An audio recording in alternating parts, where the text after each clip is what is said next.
Assalamualaikum warahmatullahi wabarakatuh. Perkenalkan, nama saya Ranaditya dari kelas 10 MIPA 2. Sekarang saya akan mengutarakan pendapat saya terkait perang di Ukraina dengan Rusia. Seperti yang kita ketahui, Rusia akhir ini benar-benar menyerang Ukraina. Presiden Vladimir Putin mengumumkan hal itu secara resmi sejak 24 Februari lalu. Lalu serangan Rusia kemudian dimulai dengan ledakan di sejumlah kota di Ukraina, termasuk Odessa dan Mariupol. Lalu hingga saat ini ketegangan tuh masih berlangsung. Padahal ketika perang dingin terjadi sebelum tahun 1990, orang-orang di Ukraina dan Rusia itu bersatu dalam sebuah negara federasi bernama Uni Soviet. Lalu itu merupakan negara komunis yang kuat di zaman itu. Lalu Uni Soviet setelah Jerman kalah dan Perang Dunia Kedua selesai, memiliki pengaruh di belahan timur Eropa. Tak heran jika negara-negara di benua Eropa di bagian timur juga menjadi negara-negara komunis.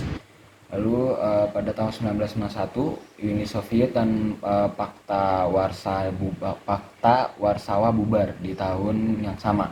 Ukraina memberikan suara untuk memerdekakan diri dari Uni Soviet dalam sebuah referendum. Lalu Presiden Boris Yeltsin pada tahun itu menyetujui hal tersebut. Selanjutnya Rusia, Ukraina, dan Belarusia membentuk sebuah Commonwealth of Independent States. Namun perpecahan terjadi dan Ukraina menganggap bahwa CIS adalah upaya Rusia untuk mengendalikan negara-negara di bawah kekaisaran Rusia dan Uni Soviet.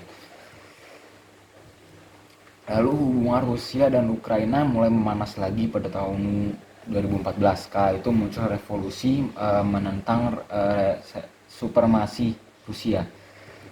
Lalu revolusi juga membuka keinginan Ukraina bergabung di Uni Eropa dan NATO. Ini mengutip Al Jazeera dan membuat Putin marah karena prospek berdirinya pangkalan NATO di sebelah perbatasannya. Lalu mulai pada panas lagi pada tahun 2021 dan 2022 pada tahun ini. Lalu untuk peran PBB,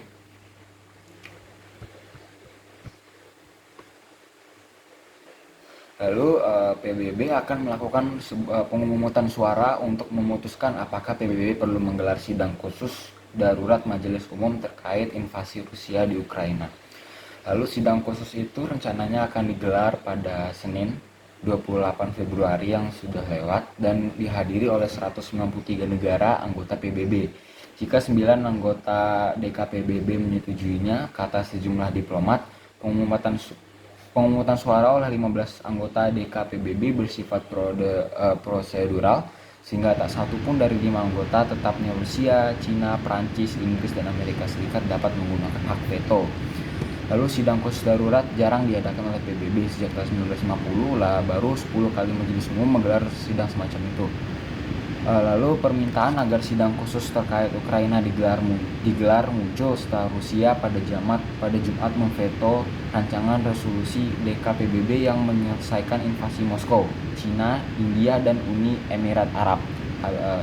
Sementara 11 anggota lainnya mendukung. Sekian dari saya. Assalamualaikum warahmatullahi wabarakatuh.